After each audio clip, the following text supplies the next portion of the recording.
കാഴ്ചയെ സുവിശേഷം അടയാളപ്പെടുത്തുന്നത് കരുണയിലേക്കുള്ള ആദ്യത്തെ മാർഗമായിട്ടാണ്. ഈശോ തൻ്റെ അടുക്കലേക്ക് വരുന്നവരോട് കരുണ കാണിക്കുന്ന എല്ലാ സന്ദർഭങ്ങളിലും സുവിശേഷം നമ്മളോട് പൊതുവായിട്ടൊരു കാര്യം പറയുന്നുണ്ട്. ആരെയാണോ ഈശോ സൗഖ്യപ്പെടുത്തിയത്, അല്ലെങ്കിൽ ആരുടെ ജീവിതത്തിലാണോ ഈശോ ഇടപെട്ടത്,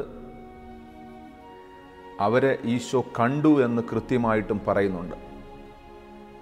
മത്തായിയുടെ സുവിശേഷം 14-ാം അധ്യായം 14-ാമത്തെ തിരുവചനത്തിൽ നമ്മളിങ്ങനെ വായിക്കും: ഈശോ ഗലീലയുടെ മറുകരയിൽ ചെന്നപ്പോൾ വലിയൊരു ജനാവലിയെ കണ്ടു. അതിനുശേഷമാണ് ഈശോ അവർക്ക് വേണ്ടിയിട്ട് അപ്പം വർദ്ധിപ്പിച്ചു കൊടുക്കുക. നായിൻ പട്ടണത്തിൽ ചെന്നപ്പോൾ അവിടെ ഒരു വിധവ കരയുന്നത് ഈശോ കണ്ടു എന്ന് കൃത്യമായിട്ടും വചനം പറയുന്നു. ലൂക്കയുടെ സുവിശേഷം 7-ാം അധ്യായം 13-ാമത്തെ തിരുവചനം. അപ്പോൾ ഇത് ഒരു പൊതുവായിട്ടുള്ള കാര്യമാണ്. മർക്കോസിൻ്റെ സുവിശേഷം 8-ാം അധ്യായം 14-ാമത്തെ തിരുവചനത്തിൽ നമ്മൾ കാണുന്നത് ഈശോ ശിമിയോൻ്റെ വീട്ടിലേക്ക് പോകുന്നതായിട്ടാണ്. അവിടെ ചെന്നപ്പോൾ അവൻ്റെ അമ്മായിയമ്മ പനി പിടിച്ച് കിടക്കുന്നതായി അവൻ കണ്ടു. ഈ കാഴ്ചയ്ക്ക് ശേഷം കരുണ സംഭവിക്കുന്നു, അതായത് സൗഖ്യം സംഭവിക്കുന്നു. അപ്പോൾ കാണുക എന്ന് പറയുന്നത് കരുണയിലേക്കുള്ള ആദ്യത്തെ മാർഗമായിട്ടാണ് സുവിശേഷം നമ്മളെ പഠിപ്പിക്കുക, അല്ലെങ്കിൽ ഈശോ നമ്മളെ പഠിപ്പിക്കുക. അതുകൊണ്ട് നമ്മൾ ഓർക്കേണ്ട ഒരു കാര്യമുണ്ട്. കരുണയുടെ മഹാജൂബിലി വർഷം ആഘോഷിച്ചപ്പോൾ നമുക്കൊരു ചിത്രം ഉണ്ടായിരുന്നു. നല്ല സമരിയക്കാരൻ മുറിവേറ്റ് കിടക്കുന്ന മനുഷ്യനെ തോളിലിട്ട് കൊണ്ട് നിൽക്കുന്ന രംഗം.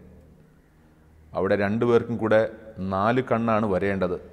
പക്ഷേ ആ ചിത്രത്തിൽ രണ്ടുപേർക്കും കൂടെ 3 കണ്ണേ ഉള്ളൂ.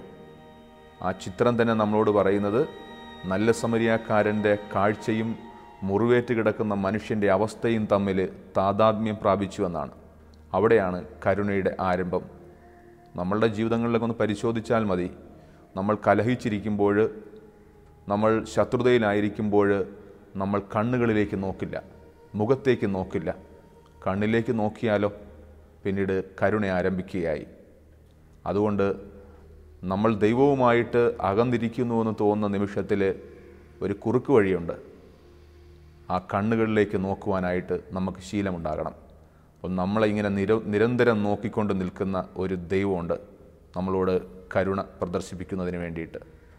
അപ്പോൾ പിന്നെ ഒട്ടും അമാന്തിക്കാതെ നമുക്ക് ആ മിഴികളിലേക്ക് നോക്കാം, നമ്മളെ നോക്കി നിൽക്കുന്ന ദൈവത്തിൻ്റെ കരുണയുള്ള മിഴികളിലേക്ക്.